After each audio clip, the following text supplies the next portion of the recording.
Hello everyone, कैसे हैं आप सब।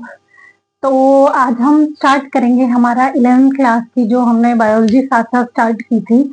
अभी हम लेके चल रहे हैं 10th क्लास की साइंस और 11th क्लास की बायो। तो 11th क्लास का हमने एक चैप्टर कंप्लीट कर लिया था, which is living world, first chapter. और आज हम स्टार्ट करेंगे second chapter, which is biological classification. उसमें हमने देखा कि लिविंग वर्ल्ड में कितनी वेरिएशंस हैं, जो हमने फर्स्ट चैप्टर किया। बायोडाइवर्सिटी क्या है, कैसे हम स्पीशीज को आइडेंटिफाई करते हैं, फिर उनको अरेंज करते हैं, क्लासिफाई करते हैं, किस कैटेगरी में रखते हैं। तो आज हम उसी क्लासिफिकेशन को डिटेल में करेंगे हमारे सेकंड चैप्टर में कि what is biological classification, what do you mean by biological classification. देखो, बायोलॉजिकल का मतलब समझ रहे होगे आप कि लिविंग स्पीशीज, बायो मतलब जो जिंदा है, ठीक है। तो उनको हम कैसे क्लासिफाई करते हैं, किन किन कैटेगरी में। तो बेसिकली कोई भी जब शुरुआत करते हैं हम, तो उसके बाद आपको पता है with due course of time बहुत सारे एवोल्यूशन होते हैं, बहुत सारी नई नई थियरीज आती हैं, तो मॉडिफिकेशन होते रहते हैं। तो सबसे पहले अगर हम बात करें, ये स्टार्ट किसने किया क्लासिफाई करना, जितने भी स्पीशीज ऑर्गेनिजम्स हैं उनको। तो सबसे पहले हमारे एक बायोलॉजिस्ट हुए हैं, जो हैं एरिस्टोटल। तो जिनके नाम में ही क्या है, टोटल है, ठीक है। माँ ने ही ऐसा नाम रख दिया, टोटल सब कुछ आ गया उनमें। तो एरिस्टोटल ने क्या दिया था, ये फर्स्ट टाइम इन्होंने बायोलॉजिकल क्लासिफिकेशन करने की कोशिश की थी और किया भी था। और इन्होंने जो क्लासिफिकेशन की थी वो टू किंगडम क्लासिफिकेशन, मतलब उसने दुनिया की सारी स्पीशीज को दो किंगडम में क्लासिफाई किया था, ठीक है। या तो वो प्लांट्स हैं या वो फिर एनिमल्स हैं, उनके अकॉर्डिंग, एरिस्टोटल के अकॉर्डिंग, ठीक है। तो और किस कैटेगरी, किस क्राइटेरिया के बेस पे, मॉर्फोलॉजी। मॉर्फोलॉजी मतलब समझ रहे हो, उस टाइम इतना अंदर घुसने का नहीं था, मतलब अंदर घुसने का मतलब एनाटॉमिकल, मतलब किसी की चीर फाड़ करके, उसने सिर्फ मॉर्फोलॉजी मतलब एक्सटर्नल अपीयरेंस के बेस पे देख के आइडेंटिफाई किया ये प्लांट है एंड ये एनिमल है। तो उस कैरेक्टर्स के बेसिस पे उन्होंने क्लासिफाई किया किसको, लिविंग ऑर्गेनिजम्स को, दो किंगडम में, which was kingdom Plantae and kingdom Animalia, ठीक है। प्लांटी में कौन आए, प्लांट को उन्होंने तीन कैटेगरी में रखा, हर्ब्स, श्रब्स और ट्रीज। हर्ब्स वो होते हैं जो एकदम घास जैसे होते हैं ना, जो एकदम छोटे छोटे होते हैं, आपने देखा होगा, जो घास बेसिकली, ठीक है। या छोटे छोटे प्लांट्स हैं, जैसे पुदीने का, धनिए का, ये हम लगा लेते हैं, तो ये दीज आर कॉल्ड हर्ब्स, ठीक है। जड़ी बूटी भी बोल देते हैं, वैसे बताऊं मैं अगर आपको। फिर आते हैं हमारे श्रब्स, बुशेस वगैरह, झाड़ियां देखा होगा आपने। तो झाड़ियां या उस कैटेगरी के जो भी प्लांट्स होते हैं मीडियम साइज के, कहने का मतलब है मीडियम साइज के, वो होते हैं हमारे श्रब्स। फिर उसने बोला जो ट्रीज, लार्जेस्ट साइज के, जो बड़े साइज के होते हैं, वो ट्रीज बोला। ऐसे ही उन्होंने एनिमल को भी दो किंगडम में, मतलब दो क्लास में डिवाइड किया, दो क्राइटेरिया के बेसिस पे। एक वो एनिमल्स जिनमें क्या होता था, ब्लड, ठीक है। और एक वो blood in the sense RBC वाला ब्लड, जिसमें रेड कलर हो जिसके ब्लड का। और आपको पता है रेड कलर ब्लड का जब ही होता है जब उसमें आरबीसी मतलब रेड ब्लड सेल्स होती हैं, ठीक है। तो रेड ब्लड सेल्स की वजह से ही खून का रंग लाल होता है। तो वो एनिमल जिनके ब्लड में आरबीसी होती हैं, और एक वो एनिमल जिनके खून में आरबीसी नहीं होती, तो उनका खून कैसा था, उनका खून सफेद था, ठीक है। तो एक लाल खून वाले और एक सफेद खून वाले। तो मैंने यहाँ पे लिखा है एनिमलिया, मतलब एक जिनमें आरबीसी नहीं थी, मतलब absent, A for absent, A for enema, ठीक है। तो एनेमा मतलब जिनके ब्लड में आरबीसी नहीं थी। एनीमिया वर्ड सुना है कभी, एनीमिया क्या होता है, वो खून की कमी, खून की कमी नहीं होती बेसिकली, आरबीसी की कमी होती है, एनीमिया। तो एनीमिया से याद रखना, एनिमा वर्ड बना है, ठीक है। तो या एनिमा से एनीमिया वर्ड बना है, तो मतलब lack of RBC, red blood cells, ठीक है। वो एनिमल जिनके खून में आरबीसी नहीं थी। और फिर दूसरे इनेमा, वो एनिमल जिनका ब्लड कैसा था, रेड ब्लड था, आरबीसी वाला ब्लड था। तो ये तो थी एरिस्टोटल की क्लासिफिकेशन। फिर आए इनके बाद एक दूसरे बायोलॉजिस्ट जो थे, कैरोलस लीनियस, जिन्होंने हमने पिछले चैप्टर में किया था टू मतलब बायोनोमियल नोमेनक्लेचर का कॉन्सेप्ट दिया था, जिसमें उसने नेमिंग करने की एक प्रोसीजर बताया था कि दो कंपोनेंट्स होंगे नाम रखने के, विच इज स्पेसिफिक और जीनस एपिथेट, ठीक है। तो ऐसे इन्होंने फिर क्लासिफिकेशन में भी वो पीछे क्यों रहने लग गए, बोले मैं भी पार्टिसिपेट करूंगा। तो उन्होंने क्या बोला कि उन्होंने भी फिर दो किंगडम क्लासिफिकेशन दी, प्लांट और एनिमल का। अब आप बोलोगे तो फिर उन्होंने क्या अलग दे दिया, हम क्यों पढ़ रहे हैं काय को, लेकिन फर्क है। मतलब एरिस्टोटल ने सिर्फ मोर्फोलॉजी के बेस पे क्लासिफाई किया, लेकिन लीनियस ने 3-4 कैरेक्टर्स और उठाए जिनके बेसिस पे क्लासिफाई किया, विच इज सेल वॉल। कि भाई अगर सेल वॉल है तो प्लांट है, और अगर नहीं है तो एनिमल है। आपको पता है ना, सेल वॉल सिर्फ प्लांट में होती है, एनिमल में नहीं होती। जो एनिमल की सेल होती है उसके बाहर सेल वॉल नहीं होती, लेकिन प्लांट की सेल के सेल वॉल होती है। ठीक है। फिर लोकोमोशन, अब जो चल फिर रहे हैं वो कौन, एनिमल, और नहीं चल फिर रहे वो प्लांट। तो इसने इन कैरेक्टर्स के बेसिस पर क्लासिफाई किया।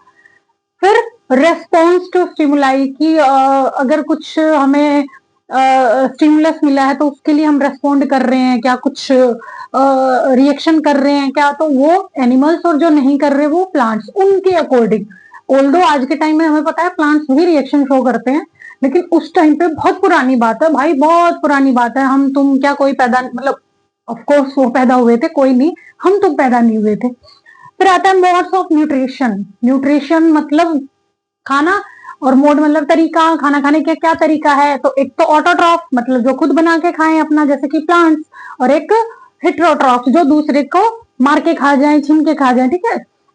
तो ऑटोट्रॉफ कौन होते हैं आपको अच्छे से पता है, प्लांट्स, और हेट्रोट्रॉफ कौन, एनिमल्स। तो उन्होंने इन 4 कैरेक्टर्स के बेसिस पे 2 किंगडम दिए, which is Plantae and animals. But again this theory fails. क्यों होनी थी ये, तो वो बहुत सारी चीजों को एक्सप्लेन नहीं कर पाए, जैसे कि वो डिफ्रेंशिएट नहीं कर पाए between unicellular and multi cellular organisms. ठीक है। यूनिसेलर मतलब सिंगल सेल्ड, और मल्टी सेलुलर मतलब बहुत सारे सेल से मिलकर बने। वैसे ही वो डिफ्रेंशिएट नहीं कर पाए किसके बीच में, प्रोकैरियोट्स एंड यूकैरियोट्स के बीच में। प्रोकैरियोट्स मतलब वो पुराना न्यूक्लियस, जिसका पुराने टाइम का old fashioned nucleus without nuclear membrane हम कह दें, और यूकैरियोट्स मतलब न्यू, ऐसे याद रखना। ठीक है। तो उनके बीच में वो डिफ्रेंशिएट नहीं कर पाया, आगे अभी हम डिटेल में करेंगे सब। फिर वो क्या नहीं कर पाए, फोटोसिंथेटिक और नॉन फोटोसिंथेटिक के बीच में भी डिफ्रेंशिएट नहीं कर पाए। ठीक है। तो ये कुछ इनके फेलियर की वजह से ये थ्योरी, ये जो थियरी थी ये फिर, ठीक है। फिर इसके बाद आती है एक 3 किंगडम क्लासिफिकेशन, वो अब हम भी स्टार्ट करेंगे, जिसमें उन्होंने क्या किया, ये 2 थे, उन्होंने एक और ऐड कर दिया। ठीक है। 3 किंगडम क्लासिफिकेशन।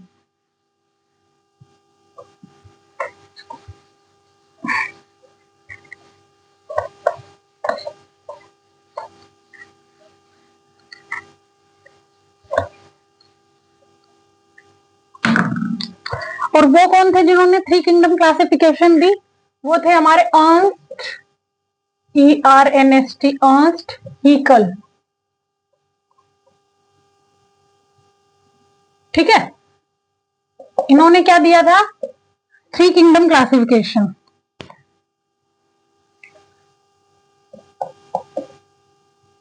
थ्री किंगडम कौन कौन से, अगर मैं आपसे पूछूं तो क्या ऐड कर दिया था उन्होंने, एक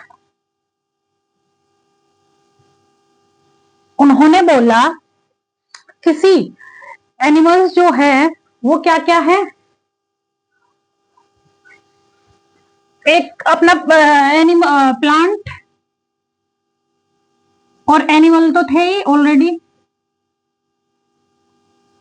उन्होंने बोला ये दोनों तो मल्टी सेल्यूलर है, लेकिन क्या है, एक यूनिसेल्युलर भी होता है, which is Monera, which is protista, sorry. ठीक है। प्रोटिस्टा, ये उन्होंने 3 बोले। दिस, ये दोनों क्या है, मल्टी सेल्यूलर, और ये क्या होता है, यूनिसेल्युलर मतलब सिंगल सेल से बना हुआ ऑर्गेनिज्म, और इसमें ये बहुत सारी सेल से मिलकर बने होते हैं। तो ये इन्होंने एक नई क्लासिफिकेशन दी, जिसमें उन्होंने एक जो प्रॉब्लम आ रही थी क्लासिफिकेशन में उसको डील कर दिया, कि भाई उन्होंने जो बॉडी की ऑर्गेनाइजेशन है, सेल्यूलर या मल्टी सेल्यूलर, यूनिसेल्युलर, उसको इसने एक तरह से अपनी उसमें लिया क्लासिफिकेशन में। तो ये सॉल्व तो हो गया, ठीक है, कि भाई यूनिसेल्युलर और मल्टी सेल्युलर।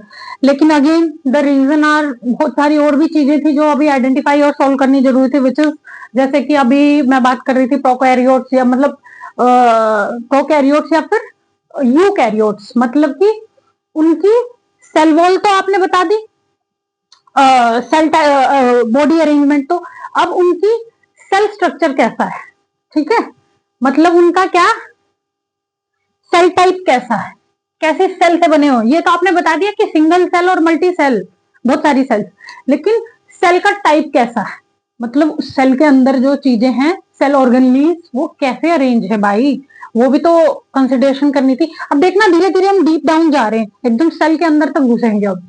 तो इसके बाद आती है फिर 4 किंगडम क्लासिफिकेशन, ठीक है, वो किसने दी थी, कोपलैंड, कोपलैंड ने दी थी, और ये 4 किंगडम क्लासिफिकेशन थी, ठीक है। तो इसमें क्या क्या लिया इन्होंने, अगेन अगर मैं नीचे से स्टार्ट करूं तो देखो हमारा एनिमलिया तो है ही किंगडम ऑलरेडी, प्लांटी भी था हमारे पास, ठीक है, फिर आता है हमारा प्रोटिस्टा भी दे दिया था उसने, अर्नस्ट हैकेल ने। तो इसने एक चौथी कैटेगरी दी विच मोनेरा, ठीक है।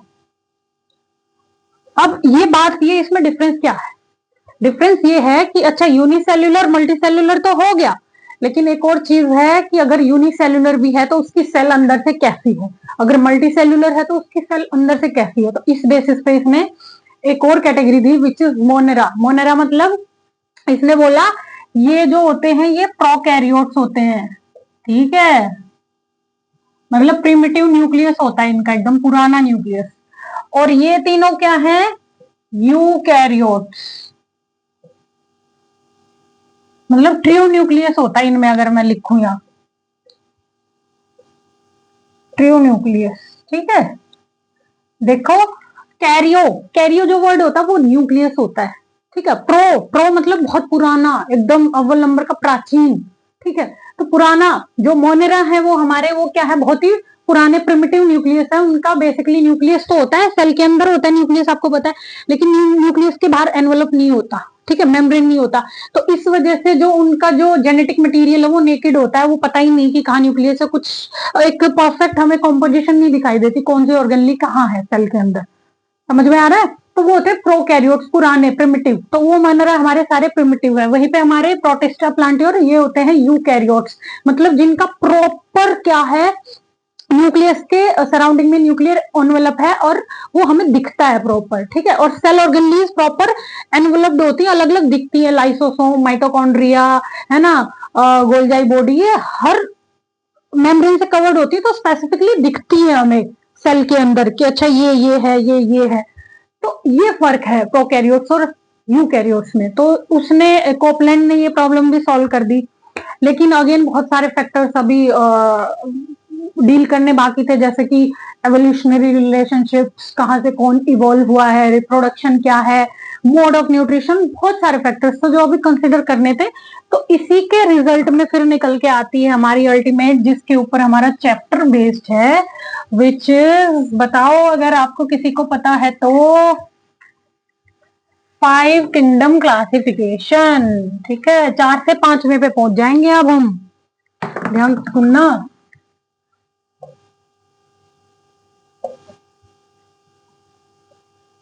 5 किंगडम क्लासिफिकेशन किसने दी थी, ये दी थी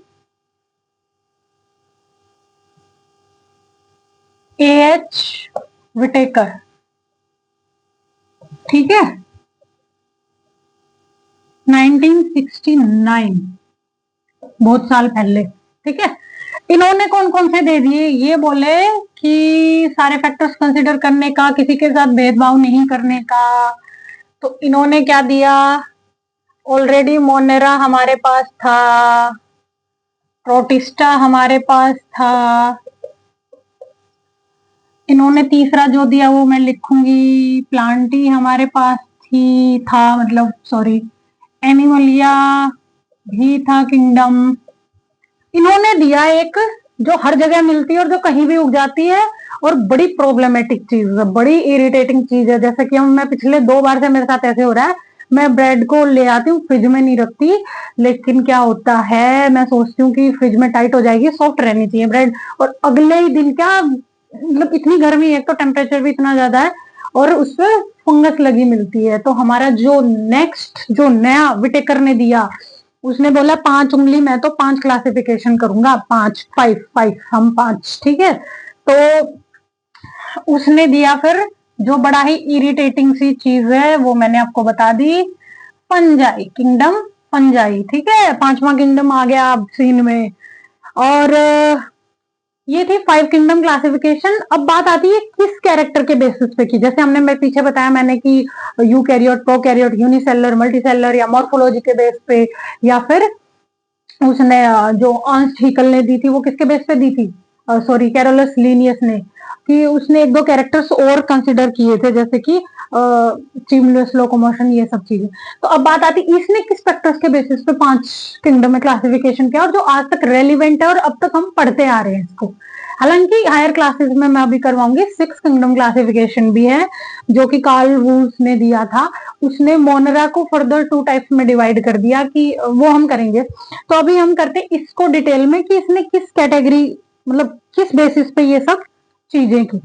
तो अब हम इसके लिए एक चार्ट बनाएंगे आपको, और वो चार्ट आपकी एनसीईआरटी में बहुत अच्छे से दिया हुआ है, तो आपको एनसीईआरटी साथ खोल के बैठना है और देखना है, ठीक है।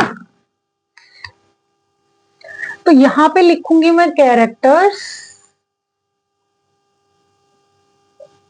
sorry this pen is not working properly,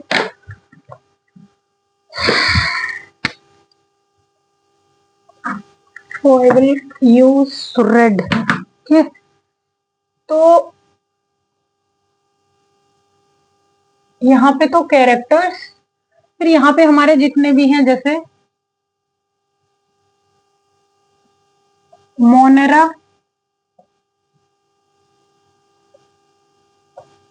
protista, fungi, Plantae, Animalia, okay.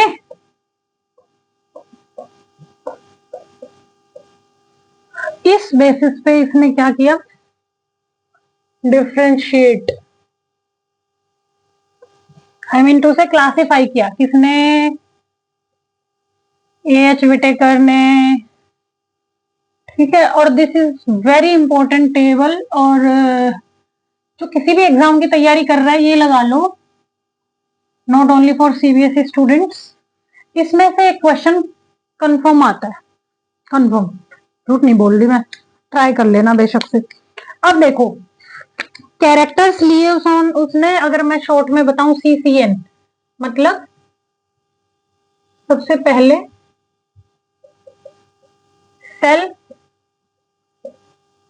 Type, फिर सेकंड कैरेक्टर लिया सेल वॉल, फिर इसने लिया न्यूक्लियर मेम्ब्रेन है या नहीं, ठीक है। फिर फोर्थ कैरेक्टर लिया इन्होंने mode of nutrition, body organisation, पहले बॉडी ऑर्गेनाइजेशन लिख ले हम, लास्ट में लेंगे मोड ऑफ न्यूट्रिशन,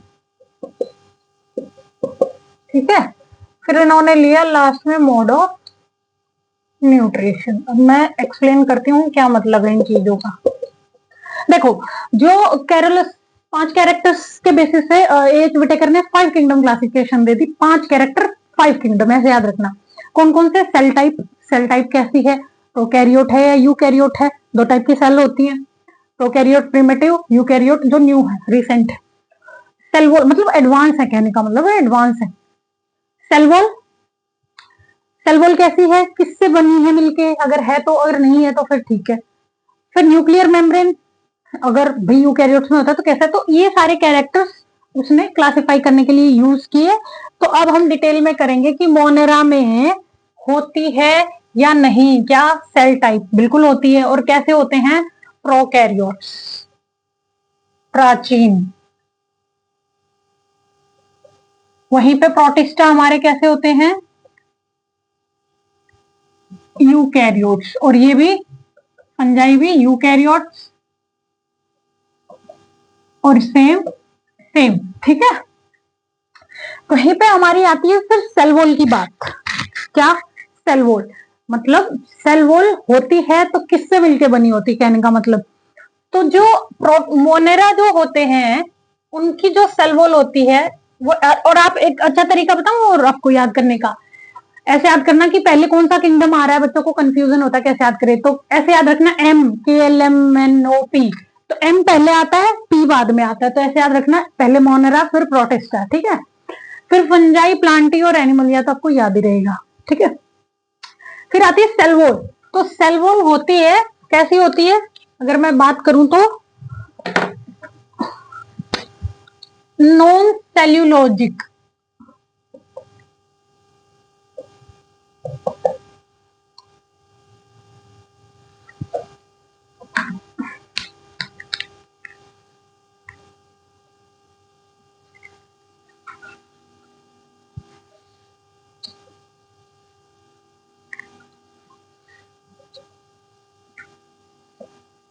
ताकि कंफ्यूजन ना हो आपको कि किसमें क्या लिख दिया मैंने, ठीक है।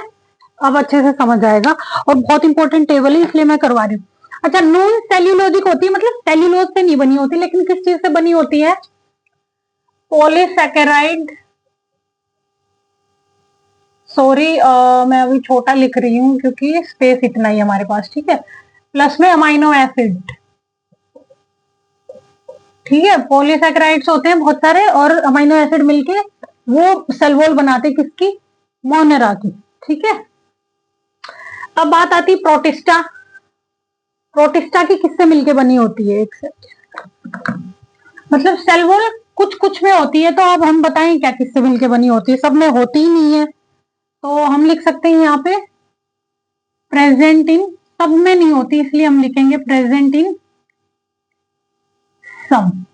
वहीं पे फंजाई, फंजाई तो भाई इतनी खतरनाक चीज है, ये इसकी सेल वॉल की वजह से ही है, इतनी इनर्ट इतनी स्ट्रॉन्ग इसमें अपनी शील्ड है इसके पास, इसलिए कहीं भी ग्रो कर जाती है। आप देखो आपके सिर में डेंड्रफ है वो भी तो फंजाई है, कहीं भी खुजली दाग सारे फंगस हैं, कहीं भी उग जाते, कहीं भी किसी भी टेम्परेचर पे किसी भी मौसम में, ठंड हो गर्मी हो, तो ये सिर्फ और सिर्फ इसकी सेल वॉल की कंपोजिशन की वजह से, क्योंकि इसके पास इतनी स्ट्रॉन्ग सेल वॉल है जो किसके किससे मिलके बनी है? काइटिन,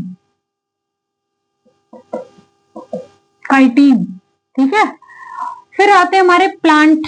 प्लांट के पास तो बड़ी फेमस सी चीज है, सेल्यूलोज से बनी हुई होती है और एनिमल में एब्सेंट होती है, इसलिए याद रखने पड़ेंगे आपको ये हर चीज।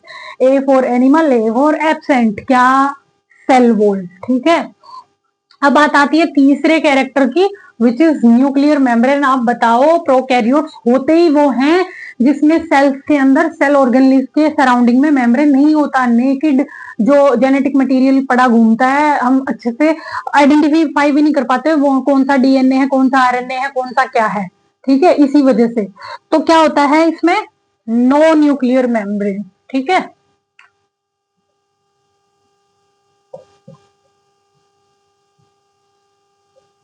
इसलिए हम इसको न्यूक्लियोइड भी बोलते हैं। न्यूक्लियोइड मतलब a nucleus which is devoid of nuclear membrane. बेचारा न्यूक्लियस है लेकिन कोई स्पेसिफिक बाउंड्री नहीं है, कैसे आइडेंटिफाई करें? तो न्यूक्लियोइड वो जो न्यूक्लियस डिवॉइड हो, जिसके पास कमी हो किसकी? न्यूक्लियर मेम्ब्रेन की, ठीक है।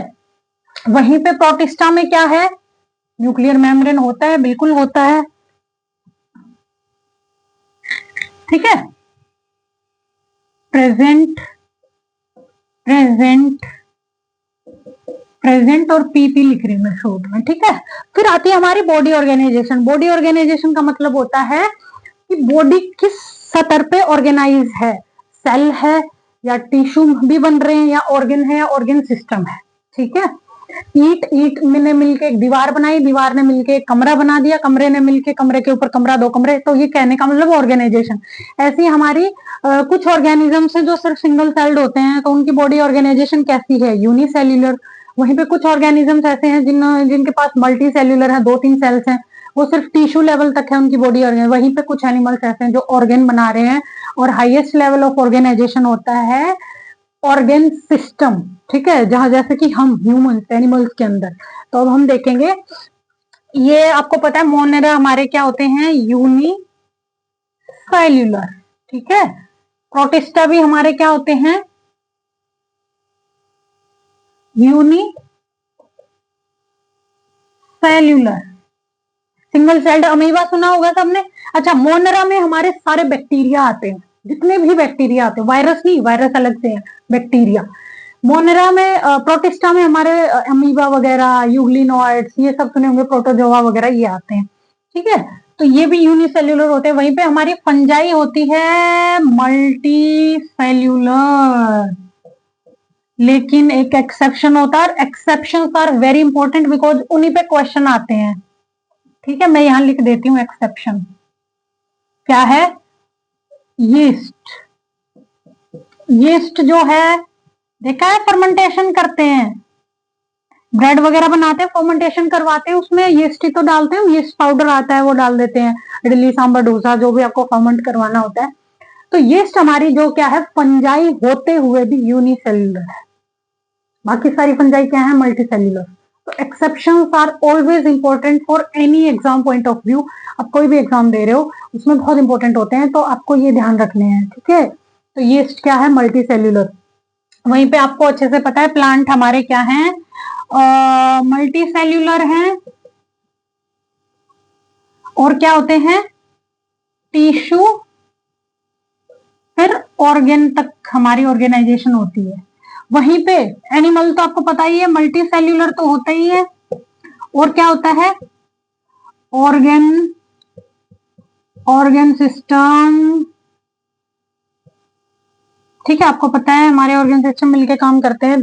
This is the body organisation which A.H. Whitaker takes into consideration to classify the various organisms। अब आता है मोड ऑफ न्यूट्रिशन, कि खाने का तरीका क्या है अलग अलग उनका। बात आती है अगर मोनेरा की अगर मैं बात करूं तो ये क्या खाते हैं, दो type of mode of nutrition होते हैं, ऑटोट्रॉफ और हेटेरोट्रॉफ। तो ये क्या होते हैं, सम तो ऑटोट्रॉफ्स होंगे, कुछ एक ऑटोट्रॉफ्स होते हैं, लेकिन और ऑटोट्रॉफ्स में भी कौन कौन से, कीमो और फोटो।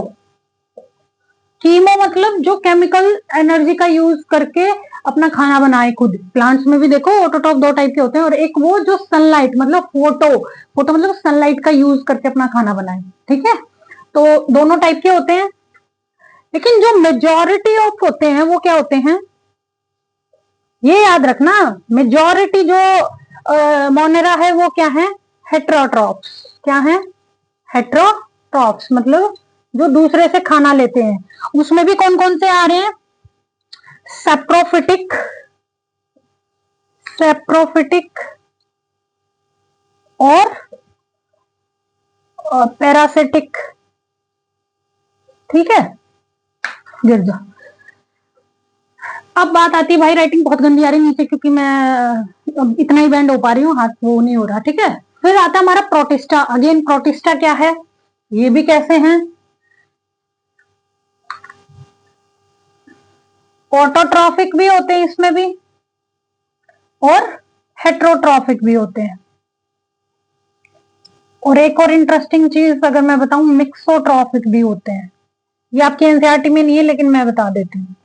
ऑटोट्रॉफिक का कोई एग्जांपल बताओ, protista, euglenoids, sorry diatoms, डाइनोफ्लैजेलेट, flagellate सुना है, डायटम्स हमारे जो भी डायटम्स होते हैं वो।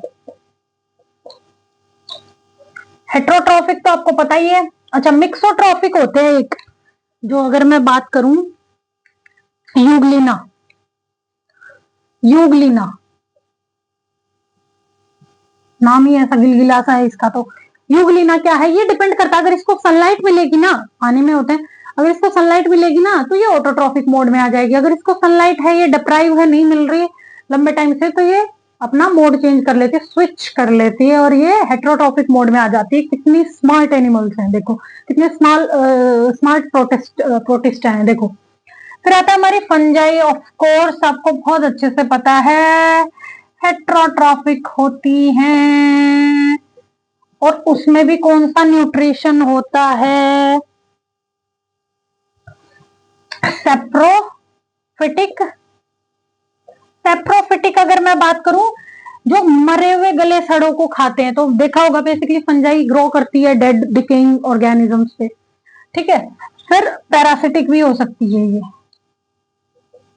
पैरासिटिक जैसे हमारे सर में जो खोरा हो जाता है, डेंड्रफ, बेसिकली हम मरे हुए थोड़ी है, लेकिन हमारे सर में उग जाती है या दाद हो जाता है, तो वो होता है पैरासिटिक मोड ऑफ न्यूट्रिशन, जहां पे वो बिना मारे आप उससे अपना न्यूट्रिशन कंज्यूम कर रहे हो। तो this is how fungi takes its nutrition. फिर आता है हमारा plant. Of course world famous चीज है ये, तो यूनिवर्सल ट्रुथ है कि ऑटोट्रॉफ्स होते हैं, ठीक है। उसमें आप देखो तो फोटो, कीमो, ये सारी कैटेगरीज आ जाएंगी। फिर आता है हमारा एनिमल्स, बिल्कुल कोई सवाल ही नहीं उठता, हेटेरोट्रॉफ्स हैं। और उसमें भी एक फेमस सा मोड ऑफ न्यूट्रिशन है विच होलोजोइक। अच्छा, होलोजोइक का मतलब समझ रहे हो? एनगल्फ करना, निगल के खाना, सीधा चबा जाना, छोड़ने का नहीं, ठीक है। जैसे शेर फाड़ के खा जाता है ना, तो वो कोई पैरासिटिक नहीं होता, वो सीधा चबा के खा जाता है, ठीक है। तो दिस इज हाउ। और ये सेप्रोट्रॉफिक भी हो सकते हैं, लेकिन मेजोरिटी क्या है? होलोजोइक। तो ये थी एच विटेकर ने जो एक्सप्लेनेशन दी, 5 किंगडम क्लासिफिकेशन। इसी के ऊपर हमारा चैप्टर बेस्ड है, जिसमें से इस चैप्टर के अंदर हम ये जो दो क्या बोलते हैं किंगडम है, इनको हम डिटेल में पढ़ेंगे, which is Monera and Protista और सॉरी फंजाई तीनों। फिर इसके बाद आने वाला जो नेक्स्ट चैप्टर है वो किंगडम प्लांटी, और उससे नेक्स्ट चैप्टर है उसमें हम करेंगे डिटेल में kingdom Animalia. So this table is very important, please इसको अच्छे से पढ़ना। और तब तक के लिए कल मिलते हैं। Thank you so much, please keep supporting, love you all, bye.